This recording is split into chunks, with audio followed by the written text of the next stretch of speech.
ஆமென். ஒரு விசை கூட கைகளை உயர்த்தி ஹalleluya. வேதத்தை எடுத்துக்கொள்ளும் ஒரு சில வசனங்களை வாசிக்க கேட்கலாம். வெளிப்படுத்தின விசேஷம் 1வது அதிகாரம் 16வது வசனம். அது நான் ஆல்பாவும் ஒமேகாவும். வெளிப்படுத்தின விசேஷம் 1வது அதிகாரம் 16வது வசனம். தமது வலது கரத்திலே 7 நட்சத்திரங்களை ஏந்தி கொண்டிருந்தார். அவர் வாயிலிருந்து இருபுறமும் கருக்குள்ள பட்டயம் புறப்பட்டது. வெளிப்படுத்தின விசேஷம் 2வது அதிகாரம் 12வது வசனம்.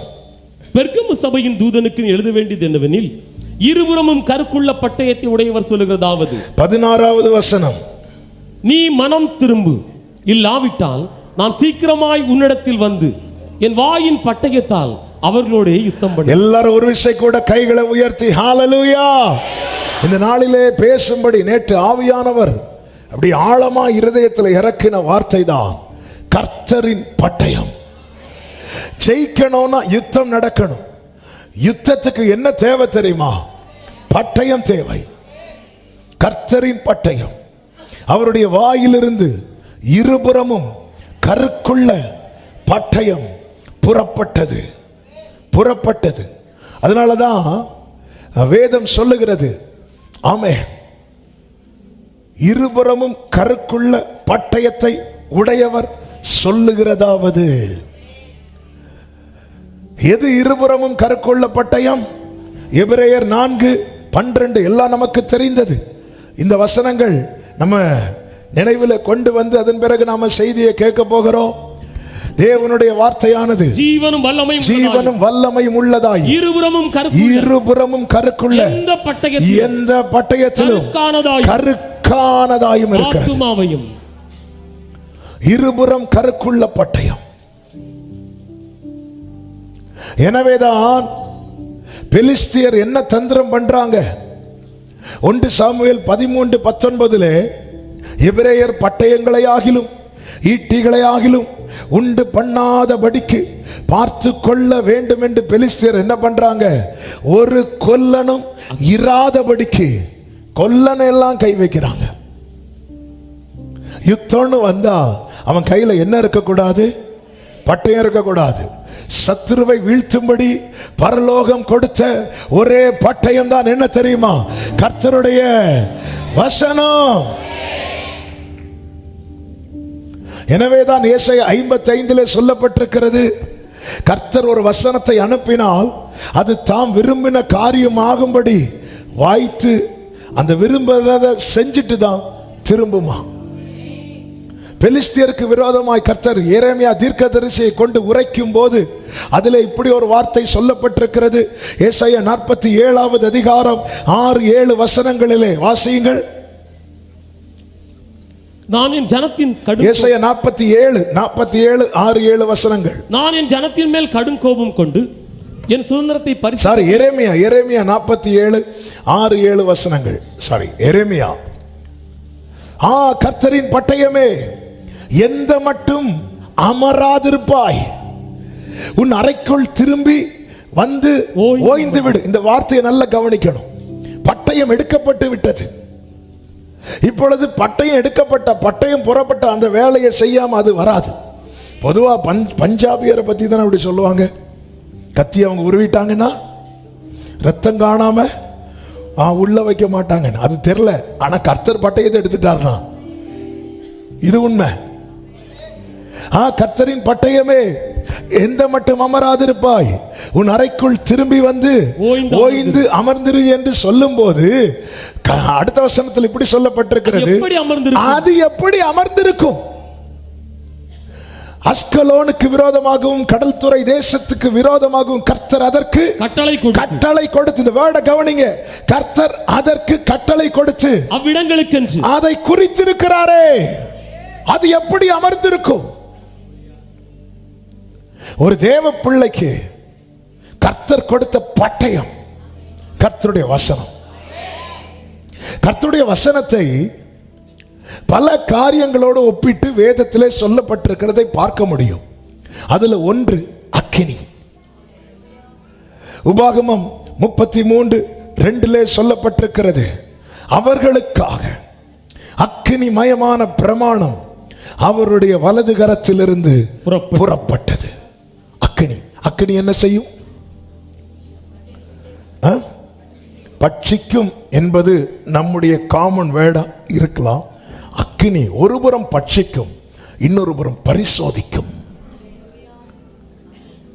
அக்கினியானது 1 கொரிந்தியர் 3:13 அவன் அவனுடைய வேலைப்பாடு எத்தன்மை உள்ளதென்று அக்கினியானது பரிசோதிக்கும். எனவேதான் பைபிளை பார்க்கும்போது எந்த கண்ணோட்டத்தோடு பார்க்கணும் தெரியுமா? இது என்னது?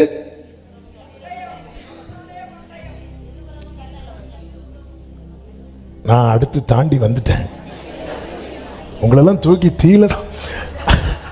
அடுத்து எங்க வந்துட்டோம்? அக்கினி.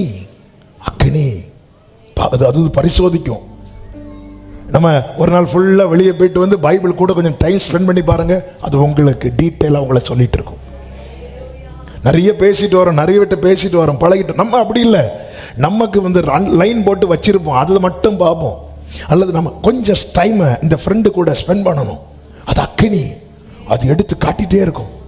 அப்போ காட்டும்போது நமக்கு சில பகுதி படிக்கும்போது ஐயோ இப்படியா பண்ணிட்டு வந்திருக்கிறேன் அப்படி அந்த வசனத்துக்கு முன்னாடி நம்ம ஒப்பு கொடுப்போம். ஒப்பு கொடுக்கும்போது அது வந்து தேவையில்லாததெல்லாம் சுட்டரிக்கும். அதான் வசனத்தினால் சுத்திகரிக்கப்படுகிறோம் என்று வேதம் சொல்லுகிறது. நான் சொல்லி உபதேசத்தினால் இப்பொழுது நீங்கள் சுத்தமாய் இருக்கிறீர்கள் என்று யோவான் 15:1-2-3 வசனங்களிலே பார்க்கும்போது தெரியும். அப்ப இந்த அக்கினி என்பது அது பரிசோதிக்கும். கர்த்தருடைய வார்த்தையை குறித்து உபாகமம் 32:2 சொல்லப்பட்டிருக்கிறது. பனித்துளிகள் புல்லின் மேல் இறங்குவது போல என் வசனம் இறங்கும். இங்கே எதோடு சொல்லி இருக்கு? பனி என்ன செய்யும் தெரியுமா? புத்துயிர் கொடுக்கும். அதனாலதான் சில நேரத்தில் செத்தது போல இருக்கிற நமக்கு ஒரு வசனத்தை அனுப்பி அப்படியே ஹல்லேலூயா, அந்த வசனம் வந்தது அப்படியே இருதயத்தில் அவ்வளோ ஒரு சந்தோஷம். எல்லாம் போச்சுன்னு நினைச்சேன், வசனம். ஹல்லேலூயா. ராமேஸ்வரம் ஒரு மீட்டிங் போயிட்டு அந்த ஃபர்ஸ்ட் டே மீட்டிங் முடிச்சுட்டு ஸ்டேஜில் இருந்து இறங்குறோம். இப்போ ரீசெண்டாக 2 days கன்வென்ஷனில் இறங்கும்போது ஒரு சகோதரி ஓடி வந்துட்டு இன்னைக்கு 2 வருஷத்துக்கு முன்னாடி நான் செத்திருப்பேன், அன்னைக்கு கர்த்தர் உங்க மூலமா ஒரு வார்த்தையை பேசினதுனால இன்னைக்கு உயிரோடு இருக்கிறேன். பக்கத்தில் பிள்ளைங்க எல்லாம் இருக்கிறாங்க. எனக்கு இந்த வசனம் அப்படி பனி வந்து இறங்குனதும், அந்த புல்லின் மேல் பனி வந்து இறங்கும் போது அந்த புல்லை பார்க்க எப்படி இருக்கும் தெரியுமா? அவ்வளோ அழகா இருக்கும். வசனம் தான் நம்மளை அழகாக்குது. நம்மளை மற்றவங்க பார்வைக்கு எப்படி ஆக்குது? நம்முடைய வாழ்க்கையை எப்படி ஆக்குது? அதான் பனியை போல இறங்கும் வசனம். அது மாத்திரமல்ல, நேரம் நமக்கு மெசேஜ் என்ன டாபிக்? பட்டயம். ஹல்லேலூயா. ஆனால் அந்த வசனம் எப்படி நமக்கு தெரிஞ்சிருக்கணும். நிறைய இருக்கு, ஒரு 5 மட்டும் தான் நான் எடுத்துட்டேன். 3வது, இந்த வசனத்தை எதோடு ஒப்பிட்டு சொல்லப்பட்டிருக்கிறது என்றால் ஏசாயா 11:4 சொல்லப்பட்டிருக்கிறது, பூமியை தமது வாக்கின் கோலால். ராடுனா கோல் யார் கையில் வச்சிருப்பா? மேய்ப்பன். வசனத்தை எதோடு ஒப்பிட்டு சொல்லப்பட்டிருக்க தெரியுமா? கோலோடு. அந்த கோலை வச்சு மேய்ப்பன் என்ன செய்வார் தெரியுமா? மந்தைய மேய்ப்பார். அழகான ஒரு வார்த்தை இங்கிருந்து வந்துச்சு, வழி நடத்துவார்னு. சில ஆடு விலகி போகும்போது அது லைன் படிக்கிறதுக்கு கோலை வச்சு ஓங்கியெல்லாம் அடிக்க மாட்டார். ஆனால் வந்து லைட்டாக வைப்பார், வலிக்கும் லைட்டாக தான். ஹல்லேலூயா. சில நேரத்தில் இப்பெல்லாம் பனிஷ்மெண்ட் கிடையாது. நாங்கள் ஸ்கூல் படிக்கும் போதெல்லாம் வரிசையை விட்டுல அடிப்பாங்க. இப்படி நாங்கள் எப்படி எத்தி பார்ப்போம், இப்படி பார்ப்போம் வரிசையில் நிற்கும் போது. எதுக்குன்னா இப்படி அடிக்கிறாங்களா இப்படி அடிக்கிறாங்களா அப்படிதான் பார்க்கும்போது இப்படி அடிக்கிறது மாதிரி தான் இருக்கும். ஆனால் இப்படி அடிக்கிறது எப்படி அடிப்பாங்கன்னா இந்த இடத்த ரொம்ப ஸ்ட்ராங்காக வச்சு டங்குன்னு அடிப்பாங்க. லைட்டாக தூரத்துலேருந்து பார்க்கும்போது இப்படி தான் அப்படி கிட்ட போயிட்டு அடிங்க சார் அம்மான்னு சொல்லிட்டு, ஏன்னா அவங்க இப்படி அடித்தாலும் இருத்தி அடிக்கிறாங்க. சில நேரத்தில் அது ஆட்டுக்கும் மேய்ப்பனுக்கும் இல்லை, அது மட்டும்தான் தெரியும். கோல். அது நம்மை வழிநடத்த, சீர்படுத்த, திருத்த. இந்த வசனத்தை இப்படி எல்லாம் பார்க்கணும். இதெல்லாம் செய்யுது இந்த வசனம். இதெல்லாம் எனக்குள்ள செய்யலைன்னா என் வீட்டில் 100 பைபிள் இருக்கலாம், ஆனா என் வாழ்க்கையில பைபிள் இல்லை. எல்லாம் பாருங்க, கார்ல பைபிள் இருக்கும், வீட்டில் பைபிள் இருக்கும், எல்லா ரூம்லயும் பைபிள் இருக்கும், எல்லாத்துலயும் பைபிள் இருக்கும், பேண்ட் பாக்கெட்ல கூட பைபிள் இருக்கும், பேக்லயும் பைபிள் இருக்கும், மொபைல்ல கூட 4 வருஷம் பைபிள் இருக்கும். ஆனா அவங்களுக்கும் பைபிளுக்கும் அக்கினியா என்னை பரிசோதிக்கும், பனியா என்னை உயிர்ப்பிக்கும், கோலா என்னை வழி நடத்தும். அடுத்து இந்த பைபிளை குறித்து என்ன சொல்லப்பட்டிருக்கிறது என்றால், சங்கீதம் 1, 2, 3 வசனங்களிலே 1வது அதிகாரம், கர்த்தருடைய வேதத்தில் பிரியமாயிருந்து இரவும் பகலும் அவருடைய வேதத்தில் தியானமாக இருக்கிற மனுஷன் பாக்கியவான், அவன் நீர்க்கால்களின் ஓரமாய் நடப்பட்டு. நீர்க்கால்கள், தண்ணீர் தண்ணீர் தண்ணீர். இது என்ன செய்யும் தெரியுமா? அவன் வாழ்க்கையில அவன் செய்வதெல்லாம் வாய்க்கும். அந்த சங்கீதத்தில் தான் சொல்லப்பட்டிருக்கிறது, தன் காலத்தில் தன் கனியை தந்து. வசனம் தண்ணீர் என வாய்க்கும். எல்லாம் நிறைய பேர் இதை செய்வோம்ல, ஒரு காரியத்தை செய்யறதுக்கு முன்னாடி வசனத்தை போய் எதுக்கு பார்க்கிறோம்? கர்த்தர் என்ன சொல்றார்? போன்னு சொல்றாரா, போகாதேன்னு சொல்றாரா? போகாதேன்னு சொல்லி போய் தானே நிறைய வாங்கி கட்டிட்டு இருக்கிறோம். இல்ல ஃபர்ஸ்ட் போகாதேன்னு சொல்லுவார் தெரியுமா? அதுக்கப்புறம் போன்னு சொல்ற வசனத்தை நம்ம தேடி கண்டுபிடிச்சு கர்த்தர் என்னோடு பேசினார் சொல்லுவார். பேசுவார், பேசல, ஏசினார். அதுக்கப்புறம் அது தண்ணீர், தண்ணீர் அண்டை நாட்டப்பட்டு தண்ணீர். அது அவன் தன் கனியை தந்து, தன் காலத்தில் தன் கனியை தந்து, இலை உதிராது இருக்கிற மரத்தை போல. அதான் பைபிள்ல இருக்கு, கர்த்தருடைய ஆலயத்தில் நாட்டப்பட்டவர்கள் என் தேவனுடைய பிராகாரங்களில் எப்படி இருப்பாங்க? செழித்திருப்பாங்க. அபிஷேக ஒலிவ மரம், ஆலயத்தில் நடப்பட்டவன், சமூகத்தை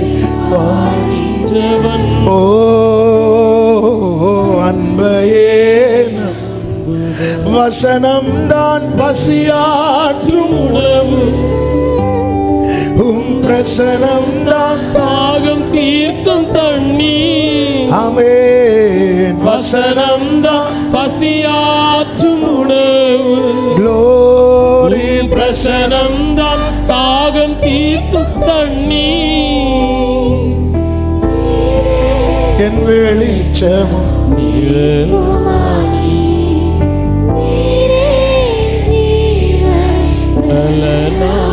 அதே போலதான் இந்த வசனம் என்ன தெரியுமா? எபேசியர் 6:17 சொல்லப்பட்டிருக்கிறது. எபேசியர் 6:17, இரட்சண்யம் என்னும் தலைச்சீராவையும் தேவ வசனமாகிய ஆவியின் பட்டயத்தையும் எடுத்துக்கொள்ளுங்கள். தேவ வசனமாகிய ஆவியின் பட்டயத்தை என்ன செய்யணுமா? எடுத்துக்கொள்ளணும். பட்டயத்தை என்ன செய்யணும்? சத்தமா சொல்லுங்க. எடுத்துக்கொள்ளணும். கொடுக்கப்பட்டதை எடுக்கணும். தேவ பிள்ளைகளே, ஒன்றை நன்றாய் புரிந்து கொள்ளுங்கள். இந்த வசனத்தோடு ஒரு பட்டயத்தை யூஸ் பண்ணணும்னா அந்த பட்டயத்தோடு என்ன இருக்கணும் தெரியுமா?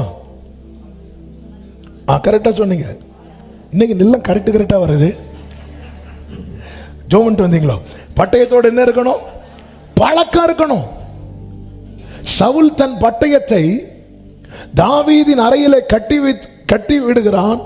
அவன் நடந்து பார்க்கிறான். பைபிள் என்ன சொல்ல தெரியுமா? அவனுக்கு அதுல பழக்கம் இல்லை. கண்ணை வச்சு சுட்டு சத்துருவை வீழ்த்தலான்னு இருக்கு. நேர போறோம், சத்துரு வாரம், முன்னாடி கண்ணு இருக்கு, எடுத்து சுட்டா மேக்சிமம் குண்டு நமக்கு தான் படும். ஏன் தெரியுமா? நமக்கு என்ன இல்லை? பழக்கம் இல்லை.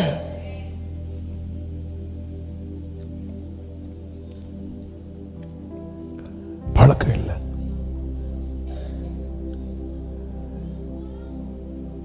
இந்த ராஜாக்கள், இந்த மியூசியம்லாம் போனீங்கன்னா இந்த ராஜாக்கள் பயன்படுத்தின கத்தி, வாழ் இதெல்லாம் வச்சிருப்பாங்க.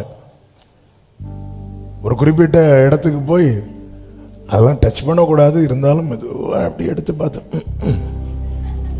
அப்போ நம்ம இதை அப்படி வாங்கி சத்துருவை இப்படி வெட்டதுக்குள்ள அவங்க 7 துண்டா வெட்டிட்டு போயிட்டே இருப்பாங்க. ஏன்னா நமக்கு என்ன இல்லை, பழக்கம் இல்லை. பட்டயத்தை எப்படி எங்க பிடிக்கணும்னே நமக்கு தெரியல. கத்திக்கு ஒரு பக்கம் பிடிக்கணும், இன்னொரு பக்கத்தில் வெட்டும். நம்ம மாத்தி பிடிச்சிட்டு இப்போ வா, அவன் அங்கே நிற்பான், கொஞ்ச நேரத்தில் அவனே சாவான். ஏன்னா என்ன இல்லை நமக்கு. அதனாலதான் தேவ வசனமாகிய ஆவியின் பட்டயத்தை எடுத்துக் கொள்ளுங்கள். இதை எப்படி யூஸ் பண்ணணும், எப்படி ஹேண்டில் பண்ணணும் தெரியணும். தெரியலன்னா எழுத்து கொல்லும்.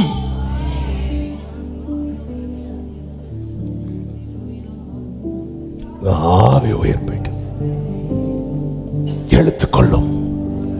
வேதத்தில் தெரிந்த வசனங்கள் தான். ஆவியான ஒரு நேச்சர் பலமா இடைப்பட்ட ஒரு 2 காரியம் தான் சொல்ல முடியும் நினைக்கிறேன். ஆமென். யாத்திராகமம் 17வது அதிகாரம். அங்கே நமக்கு தெரியும் அமலேக்கியன் வருகிறான். ரெவித்தீமிலே பாளையம் இறங்கின இஸ்ரவேலோடு யுத்தம் பண்ண அமலேக்கியன் வருகிறான். இந்த அமலேக்கியன் யார் என்றால் வழி மறிக்கிறவன். சொல்லுங்க, வழி மறிக்கிறவன் இருக்கிறது வரைக்கும் நமக்கு முன்னேற முடியாது.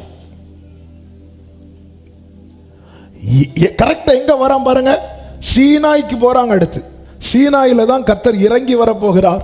சீனாயில தான் கர்த்தர் தம்முடைய மகிமையை வெளிப்படுத்த போகிறார். சீனாயில தான் தமது அக்கினிமயமான பிரமாணத்தை கொடுக்க போகிறார். அடுத்த நிலையை நோக்கி இவர்கள் நகர்த்தப்படுகிறார்கள். அதுக்கு இடையில தான் அமலேக்கியன் வருகிறான். ரட்சிக்கப்படாதவன் சந்திக்கிற பெரிய பிரச்சனை எகிப்தின் பிரச்சனை, ரட்சிக்கப்பட்டவன் சந்திக்கிற பெரிய பிரச்சனை அமலேக்கியனின் பிரச்சனை. ஏன்னா வழி மறிப்பான். ஸ்பிரிச்சுவல் லைஃப்ல ஒரு ஸ்டெப் எடுத்து வைத்து அடுத்த ஸ்டெப் எடுத்து வைக்கும் போது வந்து நிற்பான். இந்த இடத்துல தான் கர்த்தர் மோசேக்கு உணர்த்தி, மோசே சொல்றார், நான் போய் கோலை பிடிச்சிட்டு நிற்பேன், யோசுவாவே நீ போய் யுத்தம் பண்ணு அப்படின்னு சொல்லுவார். இந்த யுத்தத்தை குறித்து சொல்லப்பட்டிருக்கிறது 16வது வசனத்திலே, தலைமுறை தலைமுறை தோறும் அவனுக்கு விரோதம் கர்த்தரின் யுத்தம் நடக்கும். அவன் நம்ம தலைமுறையிலே இது நடக்கும், அடுத்த தலைமுறைக்கு இது நடக்கும். இப்போ மோசே நாட்கள்ல இது நடக்குது, ஜெயிச்சாச்சு. ஆனா இனி அமலேக்கியன் அடுத்ததும் வருவான். அதனாலதான் சவுலி நாட்களிலும் சவுலை கொண்டு வீழ்த்துவதற்கு கர்த்தர் திட்டம் பண்ண, சவுல் அதை செய்ய மறந்துட்டான். அதனாலதான் கர்த்தர் சவுலை தூக்கிட்டார். ஏன்னா அவர் அவர் அவர் அவர் மனசுல செட் பண்ண யுத்த களத்திலிருந்து இந்த சவுல் வந்து எஸ்கேப் ஆகிறான். சவுலை தூக்கிட்டார். ஆமென். இப்பொழுது நமக்கு தெரியும் அந்த சம்பவம், நான் டீட்டெயிலா சொல்லல. மோசேயின் கை உயர்த்தப்படும் போது அமலேக்கின் கை தாழ போகும், மோசேயின் கை கீழே போகும்போது அமலேக்கின் கை உயரும். அப்படி மோசே தளர்ந்த போது ஆரோனும் ஊரும் வந்திருப்பாங்க, கையை தாங்கி பிடிப்பாங்க. ஜெயிச்சிட்டு கர்த்தர் அப்படியே ஓடுன்னு சொல்லாம கர்த்தர் சொல்லுகிறார், 14வது வசனத்தை வாசிங்க. கர்த்தர் மோசேயை நோக்கி, பின்பு கர்த்தர் மோசேயை நோக்கி, இதை நினைவு கூறும் பொருட்டு, எஸ், இதை நினைவு கூறும் பொருட்டு நீ ஒரு புஸ்தகத்தில் எழுதி யோசுவாவின் செவி கேட்கும்படி வாசி. எழுதி வாசி. சொல்லுங்க, சத்தமா சொல்லுங்க. நீ அப்படி எழுதி வாசி. கர்த்தர் சொல்லுகிறார், அமலேக்கை வானத்தின் கீழ் எங்கும் இராதபடிக்கு நாசம் பண்ணுவேன். நீ எழுதி வாசி. நீ எழுதி வாசி. கர்த்தருடைய வார்த்தை வரும்போது நமக்கு ஆவியில் ஒரு விடுதலை உண்டாகும், ஒரு நம்பிக்கை உண்டாகுதுல. அதை நீ எழுதி வாசி. நீ எழுதி வாசி, அது உன் நினைவில் இருக்கும். சபையே நல்ல கவனமா கேளுங்க. யார்கிட்ட சொல்றார்? மோசே கிட்ட. எழுதி. யாரு காது கேட்க வாசிக்கணும் தெரியுமா? அடுத்த தலைமுறை காது கேட்க வாசிக்க. நீ எழுதி. நான் அன்பா சொல்றேன், இந்த பட்டயத்தை எடுக்கணும்னா கர்த்தர் உங்க கூட பேசின வார்த்தையை நீங்க எழுதணும். நீ இங்க வச்சுதான் எழுதணும் நான் சொல்லல. இன்னைக்கு எத்தனை பேர் வசனத்தை சுதந்திரிக்கிறோம்? அப்படியே ஒரு ஜெயம் கிடைச்சிட்டு ஓடிராத, வெயிட் பண்ணு. என யுத்தம் தலைமுறை தலைமுறையாய் தலைமுறை தலைமுறையாய் நடக்கும். நீ எழுதி வாசி, ஜெயிப்ப.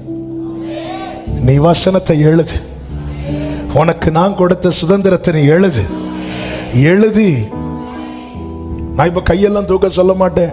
இந்த அனுபவமே எங்களுக்கு கிடையாது. இந்த அனுபவத்துக்குள்ள வரணும்னு ஆவியானவர் நேற்று, இது இன்னைக்கு உள்ள செய்தி வேற.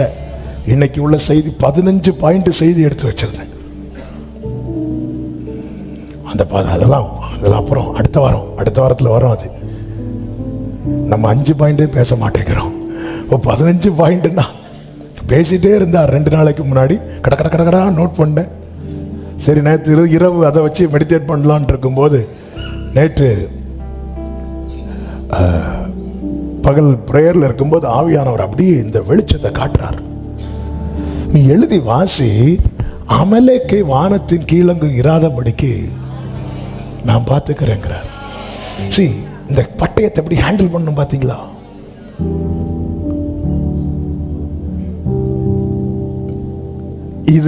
இது செஞ்சா நடக்குமா?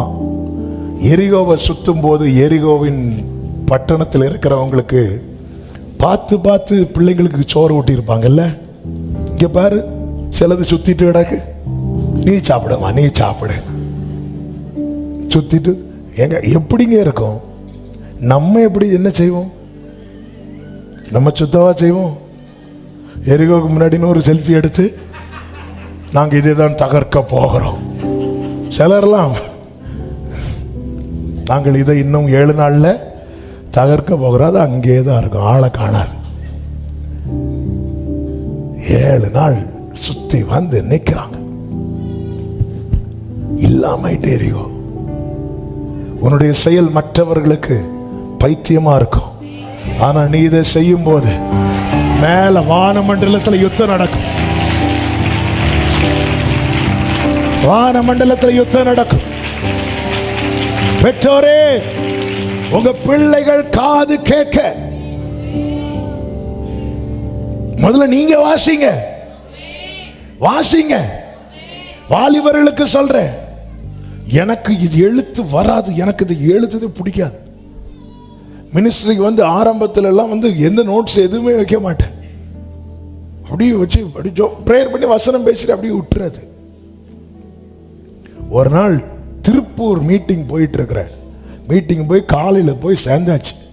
காலையில் ஒரு 5 மணிக்கு போய் சேர்ந்தாச்சு. 10 மணிக்கு மீட்டிங். சரி, ஃப்ரெஷ் ஆகிட்டு ஜோம் பண்ணிட்டு இருக்கிறேன். ஆவியானவர் தெளிவாக பேசுறார். எழுது, இனி எழுதணும். நான் உங்ககிட்ட பேசுகிற வார்த்தையெல்லாம் எழுதணும், எழுதி வாசிக்கணும். அதுக்கப்புறம் தான் டைரி போட கிருபையினால ஆரம்பித்தேன். இன்னைக்கு வரைக்கும் இன்னைக்கு எழுதி வாசி. நீ அப்படி செய்யும் போது அமலேக்கை வானத்தின் கீழங்கும் இராதபடி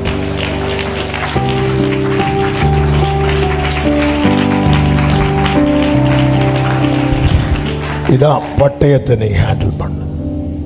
கர்த்தர் ஒரு நாள் எரேமியாவோடு பேசுகிறார். 36வது அதிகாரம் 2வது வசனத்தை வாசியுங்கள். நீ ஒரு புஸ்தக சுருளை எடுத்து, நீ ஒரு புஸ்தக சுருளை எடுத்து, யோசியாவின் நாட்களிலே நான் உன்னுடனே பேசின நான் உன்னுடனே இந்த வேர்டை நல்லா கவனிக்கணும்.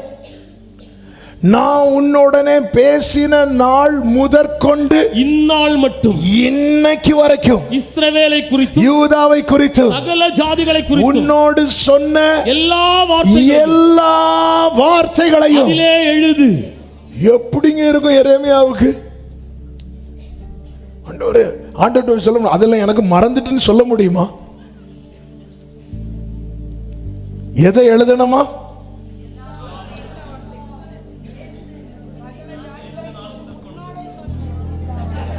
நான் உன்னோட பேசின, நான் உன்னுடனே பேசின நாள் முதற்கொண்டு இந்நாள் வரைக்கும்.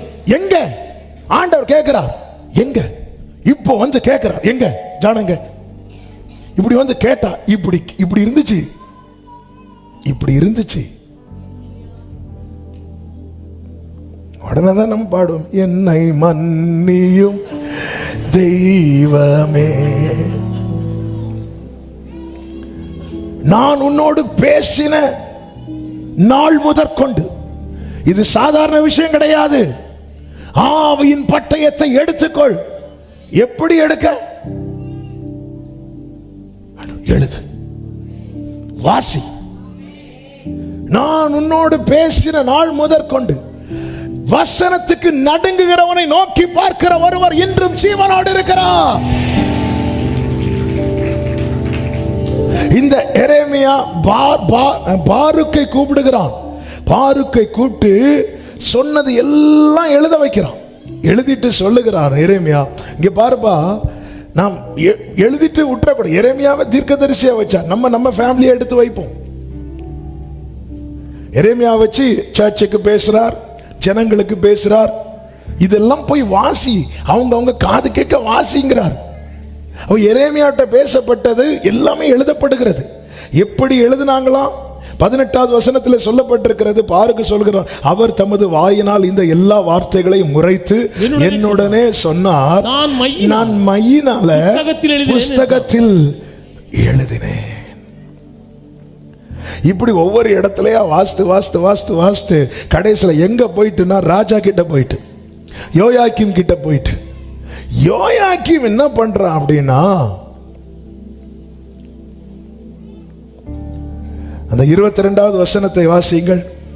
9ஆம் மாதத்திலே ராஜா குளிர்காலத்துக்கு தங்கும் வீட்டில் உட்கார்ந்திருந்தார். அவனுக்கு முன்பாக கணப்பு மூட்டி இருந்தது. அதாவது குளிர்ல தீ மூட்டி அந்த தீயில அப்படியே என்ஜாய் பண்ணிட்டு இருக்கிறான். கொடைக்கானல்ல இருக்கிறான் வைங்களேன். கொடைக்கானல்ல யாராவது பார்த்தீங்கன்னா அங்க இருக்கும்போது இப்படி எல்லாம் இருக்குப்பான்னு வாஸ்தான். உடனே ராஜா எகுதிட்ட சொல்லி அதை 3 நாள் இத கிழித்து அதை அக்கினியிலே எரித்து போட்டான். இப்ப கர்த்தர் சொல்லி எழுதின அத்தனை வார்த்தைகளும் எழுதின சுருள் என்ன ஆயிட்டு? தீயில எரியுது. எல்லாரும் சொல்லுங்க, தீயில எரியுது. கடந்த நாள்ல ஒரு சகோதரி போன் பண்ணி எழுதாங்க, பாஸ்டர் 3 வருஷமா எழுதி வைத்திருந்த செய்தி, அவங்க மட்டும்தான் ரட்சிக்கப்பட்டிருக்கிறாங்க. அந்த டைரி எல்லாம் அவங்க ஹஸ்பண்ட் ஒரு நாள் பார்த்துட்டாங்க. பார்த்து எல்லாத்தையும் நாசப்படுத்திட்டாங்க.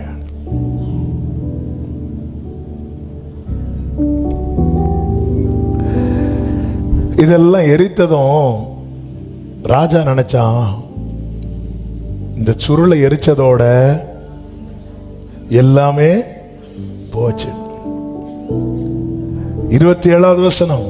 ராஜா அந்த சுருளையும் அதிலே எரேமியா வாய் சொல்ல பாருக்கு எழுதியிருந்த வார்த்தைகளையும் சுட்டரித்த பின்பு எரேமியாவுக்கு கர்த்தருடைய வார்த்தை உண்டாகி. எரேமியாவுக்கு கர்த்தருடைய, அதுக்கு முன்பதாக ஒரு சம்பவம் நடக்குது. என்ன சம்பவம் அப்படின்னா அதையும் நான் டச் பண்ணிட்டு வரேன் என்கிட்ட பேசினதுனால. இப்போ இந்த ராஜாவுக்கு கோபம் வந்து இதை எழுதினவனை இதை சொன்னவனையும் தூக்குன்னு சொல்லிட்டு ராஜா என்ன பண்றார் தெரியுமா? கட்டில போடுகிறார். ஆனா வேதம் சொல்லுகிறது 26 கடைசியில, ஆனாலும் கர்த்தர் அவர்களை கைகளை உயர்த்தி ஆமென் சொல்லுங்க. என்கிட்ட பேசுற வார்த்தை அப்படியே சொல்றேன். நீ கர்த்தர் சொன்ன வார்த்தைய நம்பி ஒவ்வொன்றா எழுதுற தெரியுமா? உன் மேல ஒரு ஷீல்டு, ஒரு மறைவு உன் மேல போடப்படுகிறது. இப்பொழுது கர்த்தருடைய வார்த்தை எரேமியாவுக்கு உண்டாகி 28வது வசனம், நீ திரும்ப வேறொரு சுருளை எடுத்து யூதாவின் ராஜாவாகிய, இந்த வேர்டு தான் கவனிக்கணும், யூதாவின் ராஜாவாகிய யோயாக்கீம் சுட்டெரித்த முதலாம் சுருளில் இருந்த முந்தின வார்த்தைகளை எல்லாம் அதிலே எழுதி. அதன் அர்த்தம் என்ன? இந்த பேப்பரை தான் டேமேஜ் பண்ண முடியும். இதுல இருக்கிற வசனத்தை, இதுல இருக்கிற எழுத்த எந்த அதிகாரத்தாலையும் நல்ல கையை தட்டி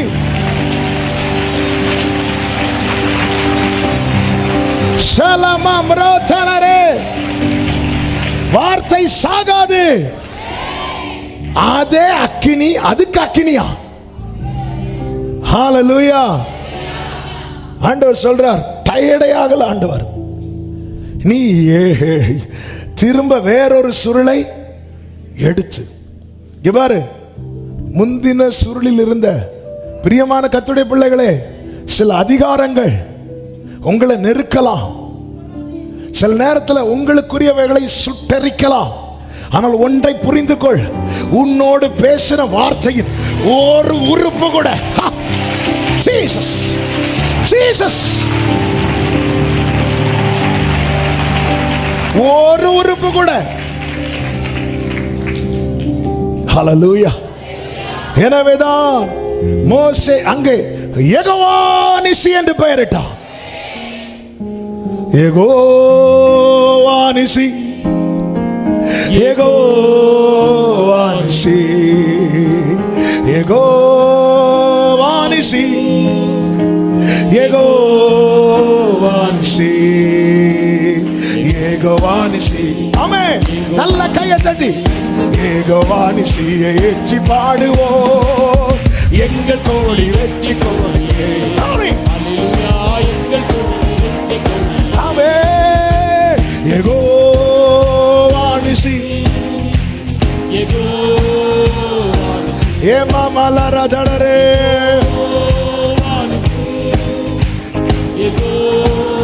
கர்த்தர் துணை நின்று யுத்தம் செய்வாரே, கர்த்தர் துணை நின்று யுத்தம் செய்வாரே, கலங்கி நிற்க காரணங்கள் இல்லையே, கைகளை தளர்த்திடாமல் தாங்கியே, கர்த்தர் இயேசு சத்திய ஆவி, கர்த்தர் துணை நின்று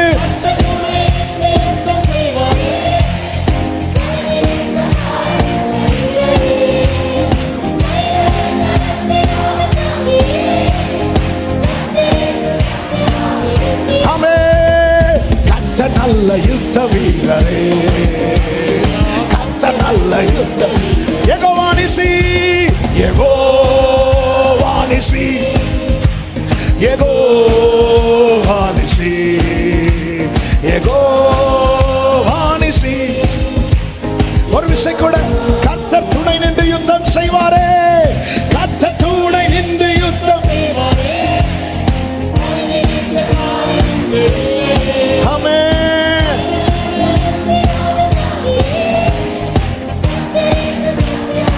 கர்த்தர் நல்ல யுத்த வீரரே, கர்த்தர் நல்ல யுத்த வீரரே. ஒரே சத்தமா யெகோவா நிசி, யெகோவா நிசி, ஷேமம் ராகலமம்ரோ, யெகோவா. வலது கையை உயர்த்தி சொல்லுங்க, யெகோவா நிசி, யெகோவா நிசியை ஏற்றி பாடுவோம் சத்தமாய், எங்கள் கோடி வெற்றி கோடியே, எங்கள் கோடி வெற்றி கோடியே. யெகோவா நிசி, யெகோவா நிசி, யெகோவா நிசி. ஹalleluya, ஹalleluya. இங்க பாரு, அந்த முந்தின சுருள் இருந்த, அதன் அர்த்தம் என்ன? உன்னை சுற்றி இருக்கிற சூழ்நிலை எல்லாமே எதிரா இருந்தாலும் சில சிச்சுவேஷன்ல நமக்கு சொல்லப்பட்ட வார்த்தையே மறந்துருவோம் இல்ல. அதை எழுது, அதை எழுது. உன்னோடு பேசின முதல் நாள் துவங்கி இன்னைக்கு அநேகரோடு இந்த வார்த்தையை தீர்க்க தரிசனமாய் கர்த்தர் பேசிக் கொண்டிருக்கிறார். இந்த யுத்தத்துல உன் தலைமுறை ஜெயிக்கணும்னா உன்னோடு பேசின முதல் நாள் துவங்கி பேசப்பட்ட அத்தனை வார்த்தைகளை எழுதி உன் பிள்ளைகள் காதுகள் கேட்க அதை நீ வாசி. இப்போ இங்க வருவோம். கர்த்தர் எழுத வைக்கிறார். அப்படி எழுதுனதும் கர்த்தருக்கு மகிமை உண்டாவதாக. நல்ல கவனிங்க. எரேமியா டயர்ட் ஆகல. எத்தனை தடவை ஆண்டவரை எழுதுறது, எழுதி எழுதி கையெல்லாம் வலிக்குது.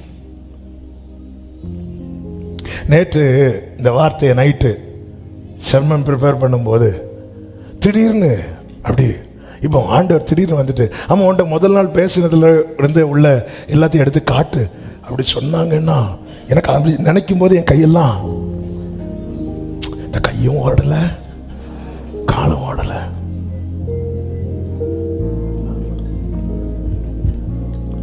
இந்த திடீர்னு லாக்டவுன் போட்டதும் பஸ் ஸ்டாண்ட்ல எல்லாம் சரியான கூட்டமா.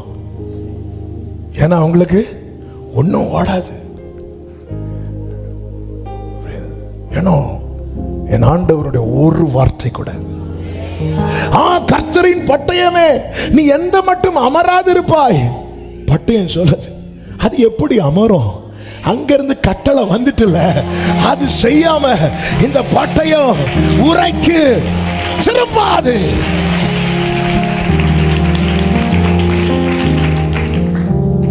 இதை ஹேண்டில் பண்ணி எழுது. இன்னைக்கு நீங்க என்ன பண்றீங்களோ எது பண்றீங்களோ எனக்கு தெரியாது. நீங்க வீட்டுக்கு போறீங்க, அன்று சமத்திலிருந்து உங்களோட பேசின வார்த்தை எல்லாம் நினைவுல கொண்டு வந்திருந்து எழுத போறீங்க. போகும்போது நோட்டு வாங்கிட்டு போயிருங்க, மறக்காம பெண்ணையும் வாங்கிட்டு போயிருங்க. ஆமே. ஐயா நான் இப்ப வசனம் எல்லாம் திடீர்னு எழுதுனா என் மனைவி பார்த்து சில சிரிப்பாங்க. இன்னும் வந்துட்டார் பெருசா தைரிய தூக்கிட்டு அப்படிலாம் சொல்லுவாங்க.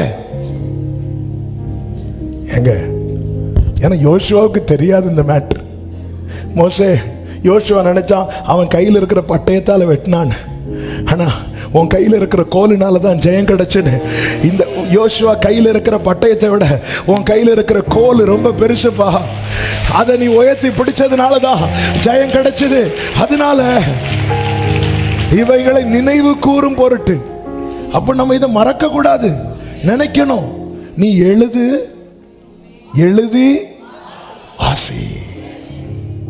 யோசுவாக்களே எழுதி வாசியுங்கள். மோசேக்களே யோசுவாக்கள் கேட்க எழுதி வாசிங்க. இதனுடைய ரிசல்ட் நான் ரெண்டாவது சொல்றேன். இதை எப்படி ஹேண்டில் பண்ணணும்? முதல்ல எழுதுங்க. வீட்டில் போயிருந்து எழுதுங்க. கிதியோனை கர்த்தர் மீதியானேருக்கு விரோதமாக யுத்தத்துக்கு அனுப்பும் போது கிதியோன் தன் சேனையோடு சொன்ன வார்த்தை உண்டு. நியாயாதிபதிகள் 7வது அதிகாரம் 18வது வசனம். நானும் என்னோட இருக்கும் சகலமான பேரும் எக்காலம் ஊதும் போது நீங்களும் பாளையத்தை சுற்றி எங்கும் எக்காலங்களை ஊதி கர்த்தருடைய பட்டயம் கிதியோனுடைய பட்டயம் என்பீர்களாக என்று சொன்னார். Okay okay. இதுக்குள்ள போறதுக்கு முன்னாடி அந்த சாப்டர் முடியல. அதுல ஒரு வேர்டு என்ன ரொம்ப பலப்படுத்திச்சு. அதை டச் பண்ணிட்டு இதுக்குள்ள போக விரும்புறேன். அப்படியே எரேமியா 36 வாங்க. கர்த்தர் திரும்ப எழுத சொன்னார்ல. எதை எழுத சொன்னார்? முந்தின சுருள்ல எழுதின வார்த்தை. அதன் அர்த்தம் என்ன? சுருள் தான் எரியும், வார்த்தை எரியாது. திரும்ப எழுத சொன்னார்ல. 32வது வசனத்தை வாசிங்கள். அப்பொழுது எரேமியா வேறொரு சுருளை எடுத்து அதன் ஏரியாவின் குமாரனாகிய பாருக்கு என்னும் சம்பிரதாயத்தில் கொடுத்தான். அவன் யூதாவின் ராஜாவாகிய யோயாக்கீம் அக்கினியால் சுட்டெரித்த புஸ்தகத்தின் வார்த்தைகளை எல்லாம் அதிலே எரேமியாவின் வாய் சொல்ல எழுதினான். அப்படி சொல்லி அங்க ஃபுல் ஸ்டாப் வைக்கல. இப்ப அடுத்த வார்த்தை கவனிங்க. இன்னும் அவைகளுக்கு அவைகளுக்கு அநேக வார்த்தைகள் அவைகளோட என் வாழ்க்கையில பிரதிகூலம் வர வர வர வர எனக்கு அருளப்பட்ட வார்த்தையோடு கூட வார்த்தை சேர்ந்து கொண்டே இருக்கும். Come on church. Jesus வார்த்தையோடு கூட அவன் சுருள போட்டதே வார்த்தையை குறைக்க. இவன் வாழ்க்கையில் என்ன நடந்துடக்கூடாது? ஹல்லேலூயா. அநேக பிரதிகூலங்களை சந்திக்கிறதுனால இன்னொரு பக்கம் பாருங்க, வார்த்தை கூடிட்டே இருக்கா, டைரி மேல டைரி. ஹல்லேலூயா. சிலர்லாம் அப்படி தூக்கிட்டு வருவாங்க, டோர் திறந்திருந்தா ஓடிடும். ஏன்னா ஃபுல்லா நம்ம பிரசங்கம் தான், அதை நமக்கே காட்டுவாங்க. இங்க பாருங்க இப்படி பேசினார், இங்க பாருங்க இப்படி பேசினார். இந்த வேர்டை பாருங்க, உங்க லைஃப் அப்படியே திரும்பி பாருங்க. நடப்பதற்கு சாத்தியமில்லாத சூழ்நிலை தான் 100% சுத்தி இருக்கு. கர்த்தர் சொல்றார், அதையும் எழுது, இப்ப நான் சொல்றதையும் எழுது.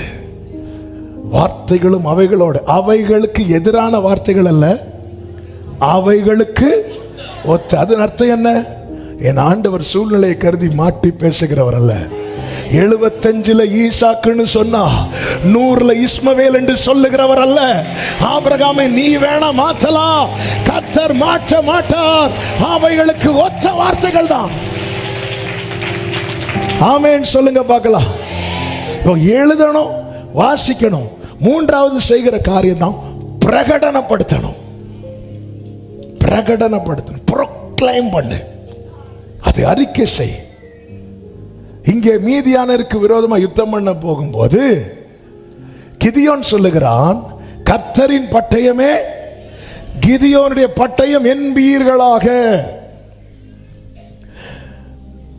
20வது வசனத்தை வாசிங்க. 3 படைகளின் மனுஷரும் எக்காலங்களை ஊதி பானைகளை உடைத்து தீவட்டிகளை தங்கள் இடது கைகளிலும் ஊதும் எக்காலங்களை தங்கள் வலது கைகளிலும் பிடித்துக்கொண்டு அப்ப ஒரு கையில என்ன இருக்கு? தீச்சட்டியா? சத்தமா சொல்லுங்க. தீவட்டி இருக்கு. தீப்பட்டியா? தீவட்டி இருக்கு.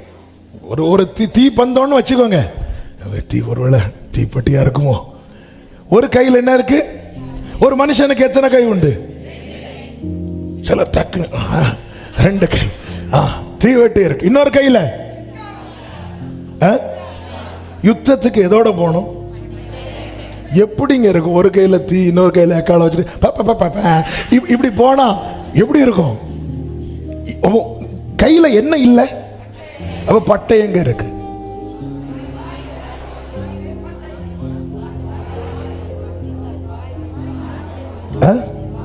எது பட்டயம்?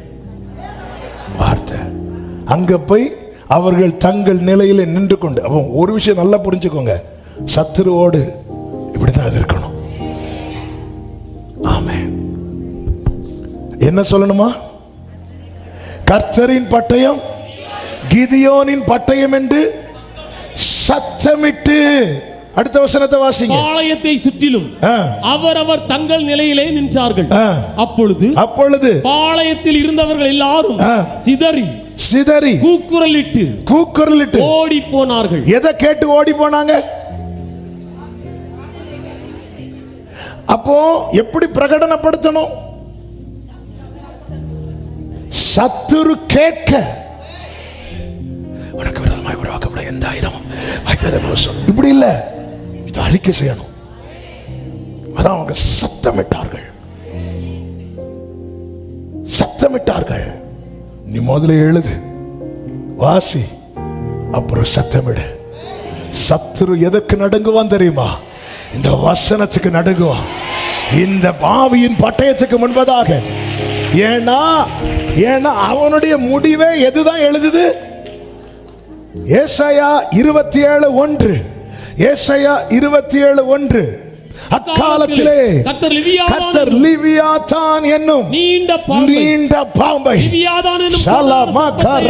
லிவியாதான் என்னும் கோணலான சர்ப்பத்தையே கடிதும் பெரிதும் பலத்ததுமான தமது பட்டயத்தால் தண்டிப்பார். சமுத்திரத்தில் இருக்கிற வலு சர்ப்பத்தை கொண்டு போடுவார். யெகோவா நிசி, யெகோவா நிசி, யெகோவா நிசி,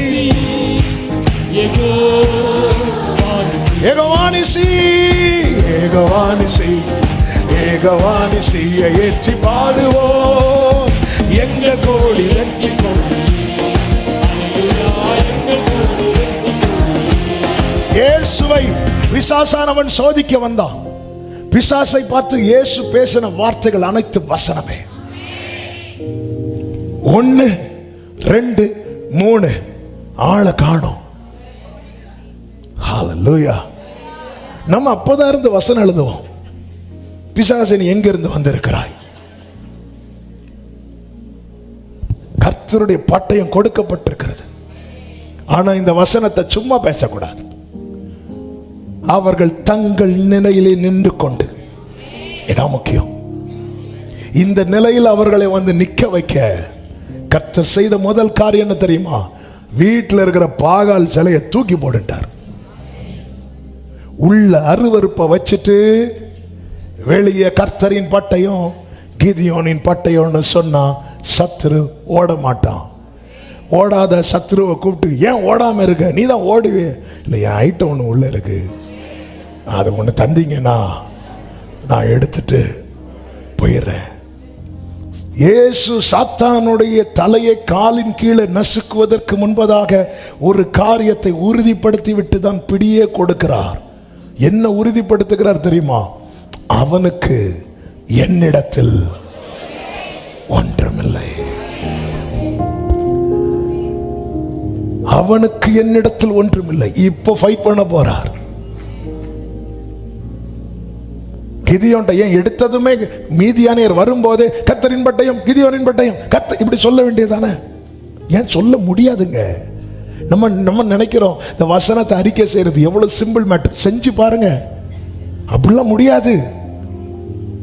அப்படிலாம் நம்ம வாயில பிரச்சனை வந்ததும் உடனே வசனம் வருதா? நமக்கு வர மாட்டேங்குதே. அப்படிலாம் வராது ஈஸியா. அந்த பட்டயம் மரணமும் ஜீவனும் இந்த நாவின் அதிகாரத்தில் கர்த்தர் வைத்திருக்கிறார். நான் வசனம் பேசினா ஜீவன். அதை எப்படி பேசணும்? பிசாஸ் மீதியானியர் உரிமை பாராட்டுறது இருக்கக்கூடாது. சத்துரு உரிமை பாராட்டுறது உள்ள இருக்கக்கூடாது. இருந்துட்டு வந்து பேச முடியாது. நம்ம எழுதுறோம், வாசிக்கிறோம், எல்லாம் செய்யறோம். ஆனா அவன் பட்டயம் வந்து எங்க வெட்டு விழுதுன்னு தெரிய மாட்டேங்குது. இந்த தங்கள் நிலையில் நின்று கொண்டு 300 பேரும். அப்ப அந்த இடத்துல என்ன ஒரு ஒன்னஸ் வருது பாருங்க. ஒரு சுத்திகரிப்பு இருக்கிற இடத்துல தான் ஒரு மனம் இருக்கும். சுத்திகரிப்பு இருக்கிற இடத்துல தங்கள் நிலையில் நின்று கொண்டு, அது ஏன் நான் இங்கே நிக்கணும், அது ஏன் அவன் அங்க வச்சிருக்கிறீங்க, யாராவது கொஸ்டின் பண்ணாங்களா? இல்ல. ஒரு கையில தீவட்டி, இன்னொரு கையில எக்காளம், ஒரு பானையை கொண்டு வந்து அதை போட்டு உடைச்சிட்டாங்க. இப்ப தீவட்டி இருக்கிறது வெளிச்சத்துக்காக, எக்காளம் ஊதும் போது எல்லாரும் ஏகோபித்து வேற எதுவும் பேசாம, இந்த கிதியோனுக்கு ஒரு பட்டயம் இருக்குமானால் அது கர்த்தருக்கு எது பட்டயமோ அதுதான் கிதியோனின் பட்டயம். அப்பொழுது பாளையத்தில் இருந்தவர்கள் எல்லாரும் சிதறி கூக்குரலிட்டு ஓடி போனார்கள். இந்த யுத்தத்துக்கு புறப்படும் போது 30,000 பேர் தானே. அவனோடு கூட எத்தனை ஜனங்கள் போனாங்க? 7வது அதிகாரம் அதிலே கர்த்தர் சொல்லும் போது சொல்லுகிறார், 2வது வசனத்தை வாசியுங்கள். அப்பொழுது கர்த்தர் கிதியோனை நோக்கி, நான் மீதியானை உன்னோடு இருக்கிற ஜனத்தின் கையில் ஒப்புக் கொடுக்கிறதற்கு அவர்கள் மிகுதியாய் இருக்கிறார்கள். வாசிங்க. என் கை என்னை ரட்சித்தது என்று, என் கை என்னை ரட்சித்தது என்று இஸ்ரவேல் எனக்கு விரோதமாக வீம்பு பேசுகிறதற்கு இடமாகும். அவன் கர்த்தர் எந்த எப்படி டியூன் பண்ணி கொண்டு வந்து நிக்கிறார் தெரியுமா? இவன் கம்ப்ளீட்டா எதை நம்பணும்? வசனத்தை நம்பணும். அப்படி டியூன் பண்ணி இல்ல என் கை இப்படி. அதனாலதான் சொல்றாரு, பயமும் திகிலும் உள்ளவன் எவனோ அவன் திரும்பி போயிருன்னு சொன்னதும், அப்பொழுது 22,000 பேர் திரும்பி போய்விட்டார். 22,000 பேர் போயிட்டாங்க, 10,000 பேர் மீதி இருந்தார்கள். ஆமென். எல்லாம் கூட வருவாங்க, ஒரு மிஸ்டு கால் விட்டா போதும் எல்லாம் ஓடிடுவாங்க. இப்போ கர்த்தர் சொல்றார், ஜனங்கள் இன்னும் அதிகம், அவர்களை தண்ணீர் அண்டைக்கு இறங்கி போக பண்ணு, அங்கே அவர்களை பரீட்சித்து காட்டுவேன், உன்னோட கூட வரலாம் என்று நான் யாரை குறிக்கிறேனோ அவன் உன்னோட கூட வரக்கூடாது. யாரை குறிக்கிறேனோ அவன் வரணும், அவன் வரக்கூடாதுன்னு சொல்லிட்டு அவர் சொல்லிட்டு 5வது வசனத்தை வாசியுங்கள். அப்படியே அவன் ஜனங்களை தண்ணீர் அண்டைக்கு இறங்கி போக பண்ணினான். அப்பொழுது கர்த்தர் கிதியோனை நோக்கி, தண்ணீரை ஒரு நாய் நக்கும் பிரகாரமாக அதை தன் நாவினால் நக்குகிறவன் எவனோ அவனை தனியையும், குடிக்கிறதற்கு முழங்கால் ஊன்றி குனிகிறவன் எவனோ அவனை தனியையும் நிறுத்து என்றார். அடுத்த வசனம், தங்கள் கையால் அள்ளி தங்கள் வாய்க்கெடுத்து நக்கிக் கொண்டவர்களின் லக்கம் 300 பேர். மற்ற ஜனங்கள் எல்லாம் தண்ணீர் குடிக்கிறதற்கு முழங்கால் ஊன்றி குனிந்தார்கள். அப்பொழுது கர்த்தர் கிதியோனை நோக்கி, நக்கி குடித்த அந்த 300 பேராலே நான் உங்களை ரட்சித்து மீதியானவரை உன் கையில் ஒப்புக் கொடுப்பேன். மற்ற ஜனங்கள் எல்லாரும் தங்கள் இடத்துக்கு போக. மற்ற ஜனங்கள் எல்லாம் தண்ணி குடிக்க குனிந்தார்கள் இருக்கு. குனிஞ்சதுமே சொல்றாரு, அவங்கள தண்ணி குடிச்சிட்டே இருக்க சொல்லி இந்த 300 பேரை கூட்டிட்டு வா. அது என்ன, கையால் எடுத்து நாகி நக்கி குடிக்கிறது போல? இந்த நாய் நக்கி குடிக்கிறது பார்த்துருக்கீங்களா? அதில் 2 சத்தியம் இருக்குதுல்ல. ஒன்று, நாய் குடிக்கும் போது கண்ணு எப்படி இருக்கும் தெரியுமா? அப்படி மேலே தான் இருக்கும். ஏன்னா இவங்க எதுக்கு போகிறாங்க? யுத்தத்துக்கு போகிறாங்க. தண்ணி பார்த்ததும் டைவ் அடித்து நீச்சல் அடிக்கலை. அப்போ ஒருத்தங்க கையால் எடுத்து நக்கி குடிக்கிறாங்கன்னா அவங்க எவ்வளோத்துக்கு குடிக்கிறாங்க தெரியுமா? தங்கள் தேவைக்கு மட்டும். 2வது, கையில் எப்படி தண்ணி எடுத்துட்டு அதை குடிக்கணும்னு வைங்களேன், நம்ம கொஞ்சம் தான் நக்க முடியும். அதுக்கப்புறம் இந்த தண்ணி நம்ம வாய்க்கு போடணும்னா இப்படி தான் வரணும். இப்படி வந்தாலே கண்ணு எங்கே பார்த்துரும் தெரியுமா? மேலே பார்த்துரும். அந்த 300 பேரை செப்பரேட் பண்ணிட்டார். அப்போ இவங்க உண்மையிலே வந்தது எதற்காக வந்திருக்கிறாங்க? யுத்தம் பண்றதுக்காகவே வந்திருக்கிறாங்க. எங்களுக்கு ஜெயிச்சே ஆகணும், எங்களுக்கு ஜெயிச்சே ஆகணும். இவனை எந்த நிலையில நிறுத்தினாலும் அவன் நிற்பான். இவன் ஸ்தானத்துக்கு அடி போடுகிறவன் கிடையாது. இவன் நோக்கம் ஒண்ணுதான், சத்துருவை ஜெயிக்கணும். கூப்பிடு, இந்த 300 பேரை கூட்டிட்டு போ. தங்கள் நிலையில் நின்று கொண்டு ஒரு சுத்திகரிப்பு நடக்கிறது, ஒரு செப்பரேஷன். சிலரை விட்டு பிரிக்கிறார். 32,300 என்ன கணக்குங்க இது? அவன் நிறைய இருந்து கொஞ்சம் கொண்டு வச்சு நிறுத்தி இருக்கிறாரா? ஒரு பெரிய ஜெயத்தை வச்சிருக்கிறார் அர்த்தம். ஒரு பெரிய ஜெயத்தை. எத்தனை பேர் ஆமேன்னு சொல்ல போறீங்க? நல்ல கைகளை தட்டி ஆமேன் என்று.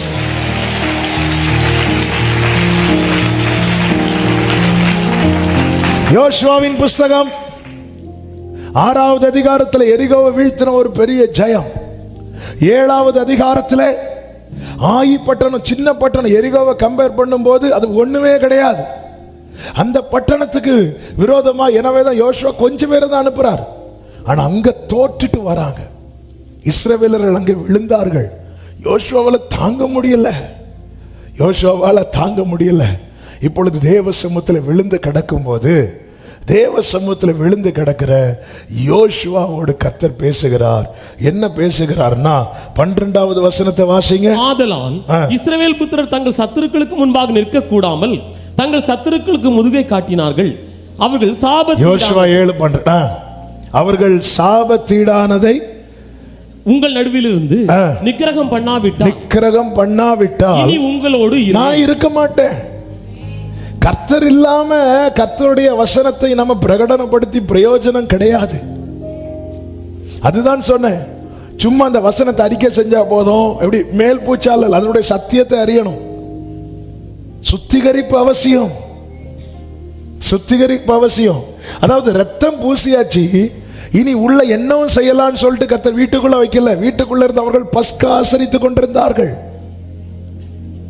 எதுக்கு இதை சொல்றேன்னு, இன்னைக்கு அநேக துருபதேசங்கள் ரொம்ப தலைவிரித்து ஆடுகிறது. இதனால அநேகர் வசனத்து மேல இருக்கிற ஒரு கட்டம் தாண்டி அந்த வசனத்து மேல இருக்கிற நம்பிக்கையெல்லாம் போயிடும். அது நீ இப்படி சொல்லு, இப்படி சொன்னா நடக்கும். சொல்லியாச்சு, எங்க நடக்குது? அந்தரங்கத்தை பார்க்கிறவர் வெளியரங்கமாய் பலனளிப்பார்.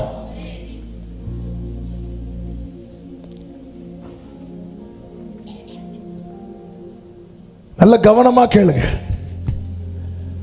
இப்ப இந்த இடத்துல நமக்கு தெரியும், ஆகான் சிலவற்றை எடுத்துக்கொள்வோம், ஆண்டவருக்கு ரொம்ப கோபத்தை கொண்டு வருவோம். இப்போ 7வது அதிகாரத்தில் ஒரு பெரிய சுத்திகரிப்பே நடக்குது. அது எல்லாவற்றையும் அப்புறப்படுத்துகிறான். அப்புறப்படுத்தின பிறகு 8வது அதிகாரத்தில் ஆயி பட்டணத்துக்கு விரோதமாய் இந்த யோசுவா புறப்படுகிறான்.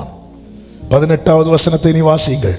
அப்பொழுது கர்த்தர் யோசுவாவை நோக்கி, அப்பொழுது கர்த்தர் யோசுவாவை நோக்கி, உன் கையில் இருக்கிற உன் கையில் இருக்கிற ஈட்டியை ஆயிக்கு நேராக நீட்டு, ஆயிக்கு நேராக நீட்டு, நீட்டு, அதை உன் கையில் ஒப்பு கொடுப்பேன். இப்போதான் பட்டயத்தை யூஸ் பண்ண வைக்கிறார். ஏன் 7வது அதிகாரத்தில் சொல்ல வேண்டியதானே, நீ போய் அந்த ஈட்டி எடுத்து நீட்டு. பட்டயத்தை மோசே கோலை எடுத்து உயர்த்தினான். ஏன் யோசுவா காது கேட்க வாசிக்க வச்சார் பாத்தீங்களா?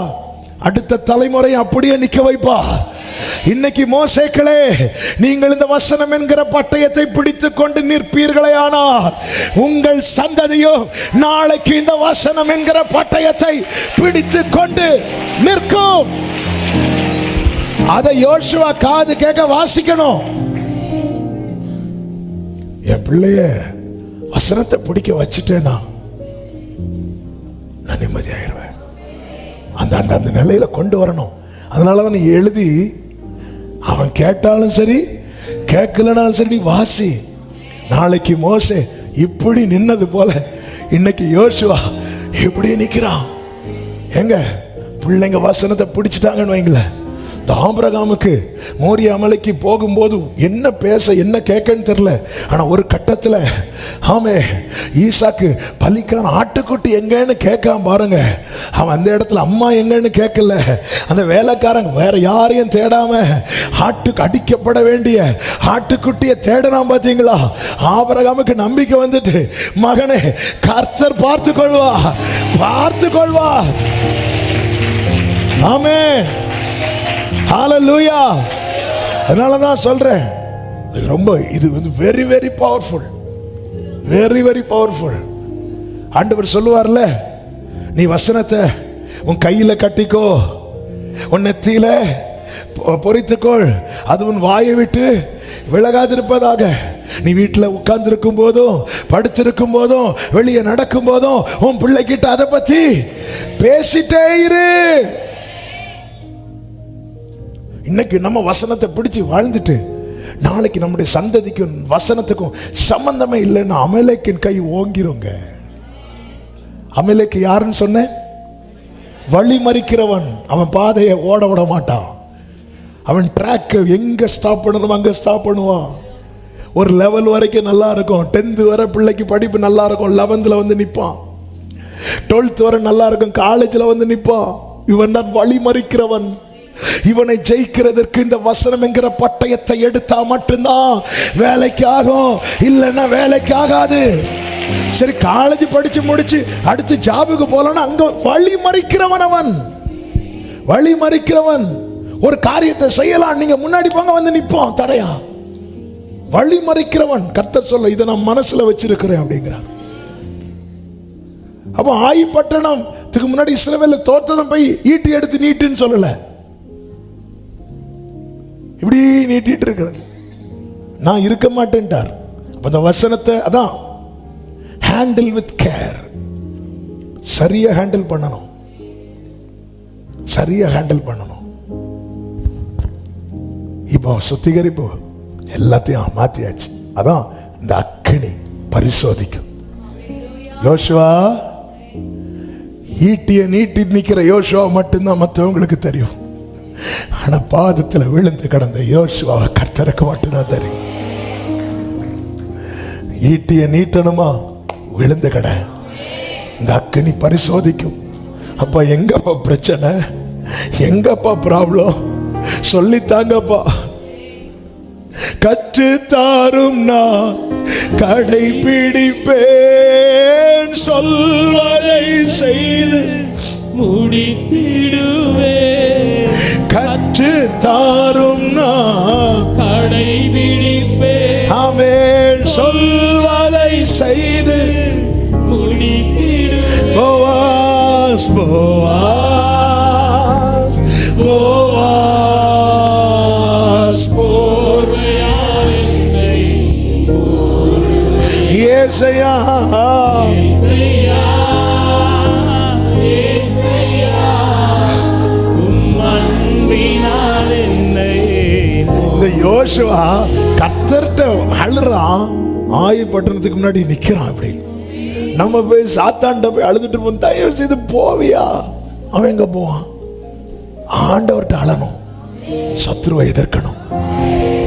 ஈட்டி எடுத்துட்டு இப்போ யோசுவா நிக்கிறான் பாருங்க. 19வது வசனத்தை வாசிங்கள். அவன் தன் கையை நீட்டின உடனே, பதிவிருந்தவர், நல்ல கவனிங்க, நீங்க யூஸ் பண்ண ஆரம்பிக்கிறதுமே சிலது நடக்கும் நடக்கும். ஹல்லேலூயா. இனி 26வது வசனத்தை வாசிங்கள்.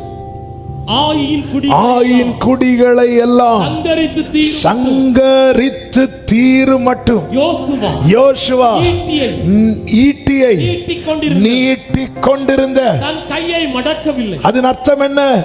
உன்னை வழிமறிக்கிற, உன்னோடு போராடுகிற சத்துருவை இந்த வானத்தின் கீழே கர்த்தர் இல்லாமல் ஆக்கு வரைக்கும் இந்த பட்டயத்தை மடக்கி விடாதே, இந்த பட்டயத்தை உரையில் போட்டு விடாதே. ஹல்லேலூயா, ஹல்லேலூயா, ஆமென். அவன் ஈட்டியை மடக்கவில்லை. அடுத்த வசனத்தில் இப்படி சொல்லப்பட்டிருக்கிறது, கர்த்தர் யோசுவாவுக்கு கட்டளையிட்ட வார்த்தையின் படியே. ஆமென். கர்த்தர் யோசுவாவுக்கு கட்டளையிட்ட வார்த்தை படியே. இதான் அந்த பட்டயம். அநேக தேவ பிள்ளைங்க நல்ல ஆரம்பம் பண்ணி சத்துரு பாதியில வந்து வழிமறிக்கிறான். சில இடத்துல ஜாபுக்கு சந்தோஷமா போவாங்க, காலேஜுக்கு பிள்ளைங்களாம் சந்தோஷமா போவாங்க, ஸ்கூலுக்கு பிள்ளைங்க சந்தோஷமா எங்கேயோ வந்து வழிமறித்திருப்பான். அதோட அது எல்லாம் போச்சு. இந்த பட்டயத்தை எடுக்க மனமில்லாதவர்கள் மீண்டும் எகிப்துக்கு திரும்ப பிளான் பண்றாங்க. கர்த்தர் யெகோவானிசி, யெகோவானிசி. ஆமென். இந்த கொடி எல்லா வீட்டிலும் பறப்பதாக, பறப்பதாக. இதை எழுதுங்க, வாசிங்க, பிரகடனப்படுத்துங்க. நீங்கள் சுதந்தரித்துக் கொள்வீர்கள். ஹல்லேலூயா. ஒரு வசனத்தை வாசித்து செபிக்கலாம்.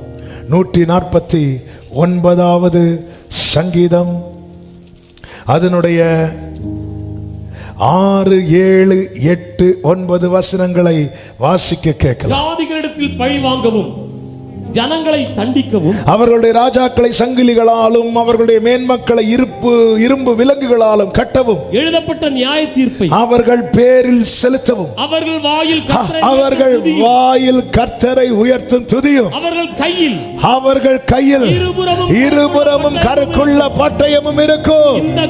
இந்த கணம் அவருடைய பரிசுத்தவான்கள் யாவருக்கும் உண்டாகும்.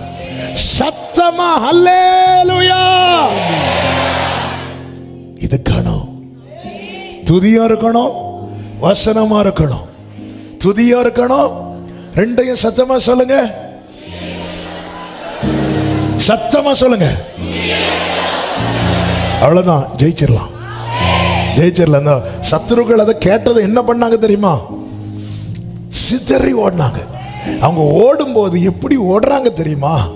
இஸ்ரவேலிடத்திலிருந்து பறித்து வைத்த நன்மைகளை விட்டு விட்டு அப்படி போட்டுட்டு போறாங்க. இயேசுவின் நாமத்துல உங்களிடத்திலிருந்து பறிக்கப்பட்ட நன்மை இன்னைக்கு சத்துரு கையில இருக்கா? இந்த பட்டயத்தை எடுங்க, உங்க முன்னாடி அதை போட்டுட்டு ஆமென் சொல்லுங்க. எல்லாரும் எழுந்து நிற்கலாம். அந்த யெகோவா நிசி பாடலை ஆர்ப்பரிப்போடு பாடி இன்னைக்கு வீட்டில் போய் யார் என்ன செய்ய போறீங்கன்னு ஆண்டவர் பார்க்கிறார். ஆமென். ஜெயிக்கணும்னா ஆவியானவர் சபைகளுக்கு சொல்லுகிறதை காதுள்ளவன். ஏங்க கடைக்காரன் இப்போ சரி, இப்போல்லாம் எப்படின்னு தெரியல, இந்த டிக்கெட்டு கொடுக்குறாங்க. 3 ரூபா டிக்கெட்டு 5 ரூபா கொடுக்குறோம், பேலன்ஸ் 2 ரூபா தரணும். அந்த டிக்கெட்டு பின்னாடி எழுதி தருவாங்கல்ல, எங்க 2 ரூபாய்க்கு எழுதி தராங்க. இல்லை நம்ம என்னெல்லாம் எழுதி வைப்போம், எதெல்லாமோ எழுதி வைக்கிறோம், ஜீவன் இல்லாத வார்த்தைகள் எல்லாம் எழுதி வைக்கிறோம். அதுவும் மனசில் நிறைய எழுதி வைப்போம். அவங்க கார்டு தரும்போது என்ன சொல்லி தந்தாங்க? முடிஞ்சா வாங்கன்னு. நான் கார்டு கொடுக்கும்போது சொல்லுவேன் வரவே. நம்ம என்னெல்லாம் எழுதி வைப்போம். அவங்கள்ட்ட சொன்னாங்க எப்படியாவது வந்துருங்க, எங்கள்கிட்ட என்ன சொன்னாங்க? முடிஞ்சா வாங்க. வச்சிருக்கிறேன் மனசுல என்னத்தெல்லாமோ எழுதி வச்சு சத்துருவின் பட்டை இப்ப கழுத்து பக்கத்துல இருக்கு. அவர் என்ன சொன்னார்? உங்க கையை நம்பி தலைமுறை கொடுத்திருக்கிறாரா? அவங்க காதுல என்ன சொல்லிட்டு இருக்கிறோம் பாத்தீங்களா? மோசே அன்னைக்கு வாசிக்க வைத்தார், இன்னைக்கு அந்த யோசுவாவை ஈட்டி எடுத்து நீட்டி வச்சிட்டு இருக்கிறார். Oh thank you holy spirit, thank you holy spirit. எல்லாரும் ஆர்ப்பரிப்போடு நல்ல கையை தட்டி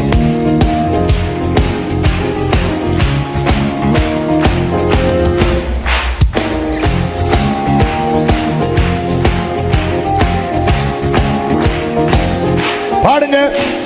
யெகோவா நிசி, யெகோவா நிசி, யெகோவா நிசி, யெகோவா நிசி, யெகோவா நிசி, யெகோவா நிசியை ஏற்றி பாடுவோம் எங்கள் கோடி வெற்றி கோடியே.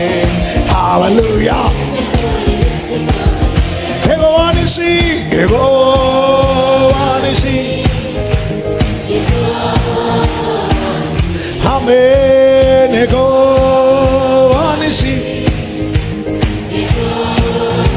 வீறு கொண்டெழுவீர், வீறு கொண்டெழுவீர் இயேசு வீரரே. மாறு கொண்டு மன்னர் முன்னே செல்கிறார். சீரியலும் சிங்கங்கள் நாம் அல்லவோ, மீறும் எதிரி சக்திகள் மிகவோ. வீறு கொண்டெழுவீர் இயேசு வீரரே, மாறு கொண்டு மன்னர் முன்னே செல்கிறார். சீரியலும் சிங்கங்கள் நாம் அல்லவோ, மீறும் எதிரி சதிகளுக்கு மீறளவா. யூத சிங்கம் யுத்த சிங்கமே, ஹல்லேலூயா. யூத சிங்கம், யூத சிங்கம், யூத சிங்கம் யுத்த சிங்கமே. ஆர்ப்பரிப்போடு யெகோவா நிசி, யெகோவா நிசி, யெகோவா நிசி. கர்த்தர் யுத்தம் பண்ணுகிறார். கர்த்தர் துணை நின்று, கர்த்தர் துணை நின்று யுத்தம் செய்வாரே. கலங்கி நிற்க காரணங்கள் இல்லையே, கைகளை தளர்த்திடாமல் தாங்கியே கர்த்தர் இயேசு சத்திய ஆவி நிற்கிறார். கர்த்தர் துணை நின்று யுத்தம் செய்வாரே. கலங்கி நிற்க காரணங்கள் இல்லையே.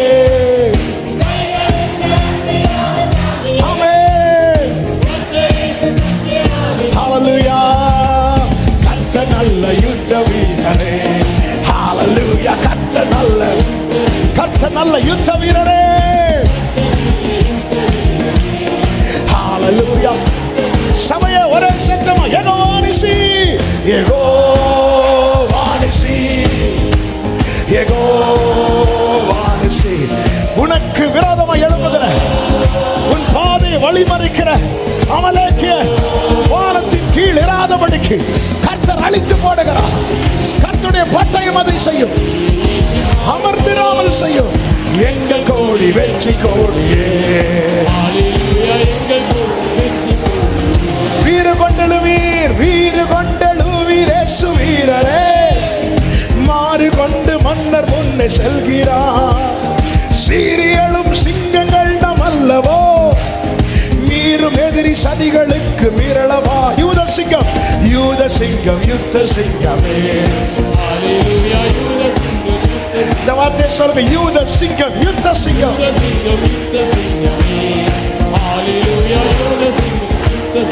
சத்தமா யெகோவா நிசி, யெகோவா நிசி, யெகோவா நிசி, யெகோவா நிசி, யெகோவா.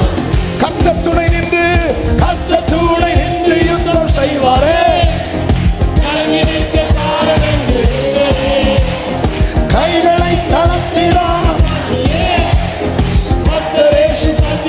கர்த்தர் துணை நின்று, கர்த்தர் துணை இயேசு நாமத்தில் ஒவ்வொரு கூடாரத்தில் இந்த ஜெயக்கொடி வீசப்படுவதாக, ஜெயக்கொடி வீசப்படுவதாக. கர்த்தர் நல்ல யுத்த வீரரே, கர்த்தர் நல்ல யுத்த வீரரே, கர்த்தர் நல்ல யுத்த வீரர், கர்த்தர் நல்ல யுத்த வீரர். ஆமென். யூத சிங்கம், யுத்த சிங்கமே, யூத சிங்கம், யுத்த சிங்கமே. ஆமென். யூத சிங்கம், யுத்த சிங்கமே. ஷாலா பரபலரதரா. சொல்லுங்க, கர்த்தர் நல்ல யுத்த வீரரே, கர்த்தர் நல்ல யுத்த வீரரே. ஷலபரபதுடரபலபரா ரேமலபரபலரதரா. ஜீசஸ். யெகோவா நிசி, யெகோவா நிசி. ஆமென். ஷலமகரபலரா ரிமமலரதரே.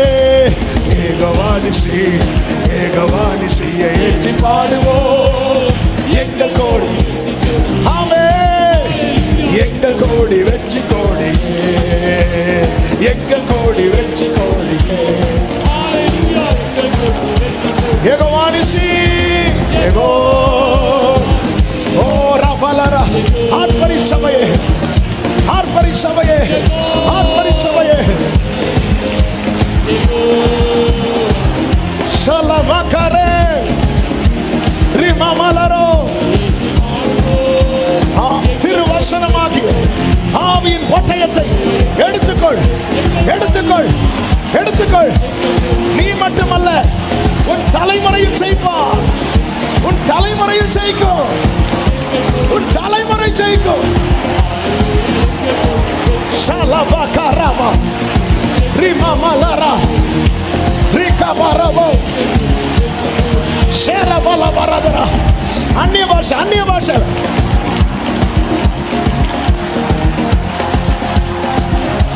ஷகபரோ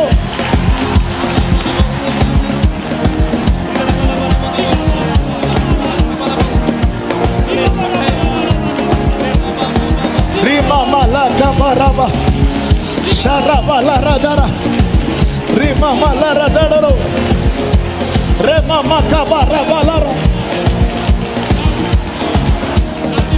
Jesus, Jesus, Jesus. Hallelujah, hallelujah, hallelujah. ஜெயமாய் நடத்துகிறோம். ஒரு வாக்கு மதி, எனக்கு மதியே. ஒரு வாக்கு மதி, எனக்கு மதியே. ஒரு வாக்கு மதி, எனக்கு மதியே. ஒரு வாக்கு மதி. பிரியமானவர்களே, கொஞ்சம் நினைச்சு பாருங்க. உங்ககிட்ட பேசின நாள் முதல் இன்னைக்கும் அதற்கொத்த வார்த்தையை தானே பேசிட்டு வர. வேற ஏதாவது மாத்தி பேசுறாரா? அதற்கொத்த வார்த்தையை தானே பேசிட்டு வர. ஹல்லேலூயா. ரெண்டு கைகளை வானத்துக்கு நேராக.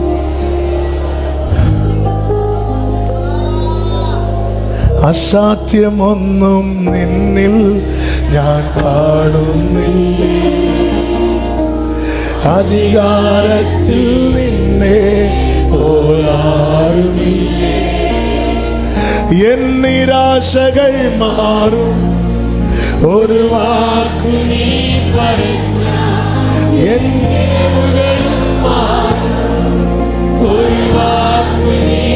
നീ പറഞ്ഞാൽ പാപം മാറും, നീ പറഞ്ഞാൽ പാപം മാറും, നീ പറഞ്ഞാൽ ശാപം മാറും, നീ പറഞ്ഞാൽ പാപം മാറും. சத்தமா இயேசுவேன்னு சொல்லுங்க. இயேசுவே நீ പറഞ്ഞാ മാറാത്തതെന്തുള്ളൂ, യേശുവേ നീ. കണ്ണുകളെ ഏറെടുത്ത് ഒരു വാക്ക് മതി, ഒരു വാക്ക് മതി, എനിക്കത് മതിയേ, ഒരു വാക്ക് മതി. ஒவ்வொருவர் மேலும் இப்படி வசனம் பனி போல இறங்கட்டும். உயிர்ப்பீங்கப்பா, உயிர்ப்பீங்கப்பா, உயிர்ப்பீங்கப்பா.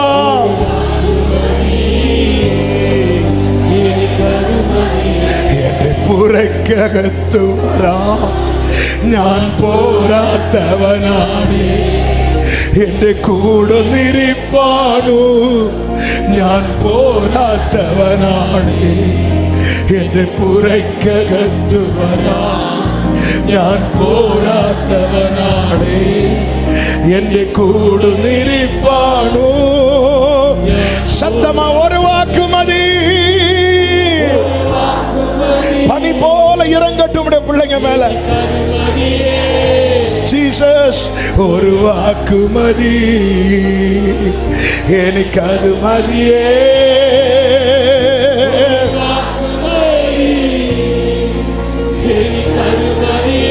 ஜீசஸ் ஒரு வாக்கு மதி. திருவசனமாகிய ஆவியின் பட்டயத்தை எடுத்துக் கொள்ளுங்கள். ஹல்லேலூயா. கர்த்தரின் பட்டயமே, கிதியோனின் பட்டயம். உங்க வீட்டுல இத பெருசா உங்க பேரை வச்சு எழுதி வைங்க. கர்த்தரின் பட்டயம் தான். என்ன கேட்டா சொல்லுங்க, கர்த்தரின் பட்டயமே, ஜான் சாமின் பட்டயம். அப்படி நீங்க சொல்லுங்க. அப்படியே உங்க பேரை சொல்லி சத்தமா சொல்லுங்க பார்க்கலாம், சொல்லுங்க பார்க்கலாம். விசுவாசிக்கிறவங்க சத்தமா சொல்லுங்க பார்க்கலாம். நீங்க சொல்றத கேட்டு மீதியானியர் ஓடி போறா, அமலேக்கியன் கீழே விழுகிறா, எகிப்தியன் அணைந்து போகிறா. இயேசுவின் நாமத்திலே, இயேசுவின் நாமத்திலே. ஹல்லேலூயா, ஆமென், ஹல்லேலூயா. கர்த்தரின் பட்டயம் தான் உன் பட்டயம்னா உன் கையில் என்னெல்லாம் இருக்கணும் தெரியுமா? எக்காலம் இருக்கணும், தீவட்டி இருக்கணும். ஆமென். இந்த வசனம் கால்களுக்கு தீபமும் பாதைக்கு. இந்த வெளிச்சம் காட்டுற பாதையில் நடக்கணும். அவரை துதிக்கிற துதி இருந்துட்டே இருக்கணும், வேற எதுவும் இருக்கக்கூடாது. ஆமென், ஹல்லேலூயா. மோசே யோசுவா ஈட்டியை நீட்டி நிற்கும் போது மோசே இல்ல, மோசே இல்ல. நம்ம எவ்வளவு நாள் நம்ம தலைமையில கூட இருப்போம்னு தெரியாது. ஆனா இன்னைக்கு நம்ம விதைக்கிறது.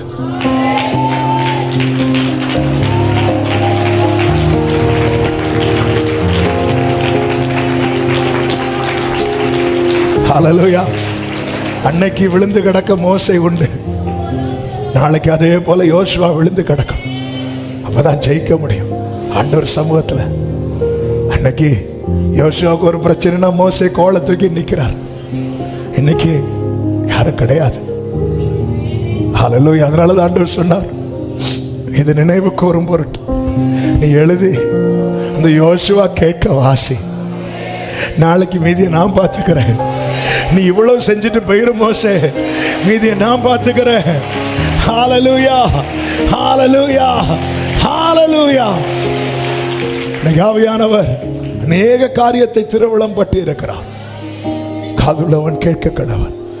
கர்த்தர் ஒவ்வொருடைய வாழ்க்கையிலும் இந்த பலிபீடம் யெகோவானிசி என்று அதற்கு பெயர் விளங்கத்தக்கதா இந்த பலிபீடத்தை கட்டி எழுப்புவாராக, இந்த கொடியை ஏற்றுவாராக. ஆமென் சொல்லுங்க. பரிசுத்த பிதாவே, நல்ல தகப்பனே, நன்றியோடு துதிக்கிறோம், ஸ்தோத்தரிக்கிறோம். நீர் நல்லவர், உங்க கிருபை பெரியது. உங்க சமூகத்தில் கொண்டு வந்து இந்த தொடர் உபவாச நாட்கள் இந்த 16வது நாளிலே அப்ப பாட, துதிக்க, ஆராதிக்க, ஜெபிக்க வைத்த அன்புக்காய் ஸ்தோத்திரம். எங்களோடு பேசினீர். S Lord. இந்த திருவசனமாகிய ஆவியின் பட்டயத்தை எடுத்துக்கொண்டு சத்துருவை வீழ்த்த அப்பா எங்களுக்கானதை சுதந்தரித்துக் கொள்ள கர்த்தர் கிருபை செய்யும்படி ஜெபிக்கிறோம். ஒவ்வொருவரை ஆட்கொள்ளும், இந்த அனுபவத்திலே நடத்தும். ஆண்டவரே, கர்த்தாவே, ஒருவரும் சத்துருவரால் வழிமறிக்கப்படக்கூடாதப்பா. யாருடைய எந்த பாதையும் முடக்கப்படக்கூடாது. இயேசுவின் நாமத்திலே வழிமறிக்கிற அமலேக்கியனை இயேசு கிறிஸ்துவின் நாமத்திலே கடிதப்புறப்படுத்துகிறோம். ஜெயம் உண்டாவதாக, விடுதலை உண்டாவதாக. நாமத்துக்கு மகிமை வரப்படும். ஒவ்வொருவரையும் ஆட்கொள்ளும், சமாதானத்தோடு அனுப்பும், சாட்சியாய் கொண்டு வரும். மகிமை, கனம், துதி, ஸ்தோத்திரங்கள் அனைத்தும் ஒருவருக்கே செலுத்துகிறோம். விசேஷமாய் நாளை மாலை நடக்கிற அந்த விசேஷித்த துதி ஆராதனையும் கர்த்தாவினுடைய கருத்தில் வைக்கிறோம். முழுவதும் ஆட்கொள்ளுவீராக. விசேஷமாய் அருமையான ஃபாதர் அவர்களை நீர் வல்லமையாய் எங்கள் மத்தியிலே பயன்படுத்துவீராக. தீர்க்க தரிசனமான வார்த்தைகள் நம்முடைய பீடத்திலிருந்து நாளை வெளிப்படுவதாக என்று ஜெபிக்கிறோம். திருக்கரங்களில் அர்ப்பணிக்கிறோம். மகிமை, கனம், துதி, ஸ்தோத்திரங்கள் அனைத்தும் ஒருவருக்கே செலுத்துகிறோம். இரட்சகர் இயேசு கிறிஸ்துவின் நாமத்தில் பிதாவே, ஆமென். சேர்ந்து சத்தமாய் சொல்லுவோம். என் ஆத்துமாவே கர்த்தரை ஸ்தோத்திரி, முழு உளமே அவருடைய பரிசுத்த நாமத்தை ஸ்தோத்திரி. என் ஆத்துமாவே கர்த்தரை ஸ்தோத்திரி, கர்த்தர் செய்த சகல உபகாரங்களை மறவாதே. ஆமென். நம்முடைய கர்த்தராகிய இயேசு கிறிஸ்துவின் கிருபையும் பிதாவாகிய தேவனுடைய அன்பும் பரிசுத்த ஆவியானவருடைய ஐக்கியமும் சிநேகமும் பாதுகாவலும் நம் அனைவரோடும் எல்லா பரிசுத்தவான்களோடு கூட கர்த்தருடைய வருகை மட்டும் தங்கி இருப்பதாக. ஆமென். ஹல்லேலூயா.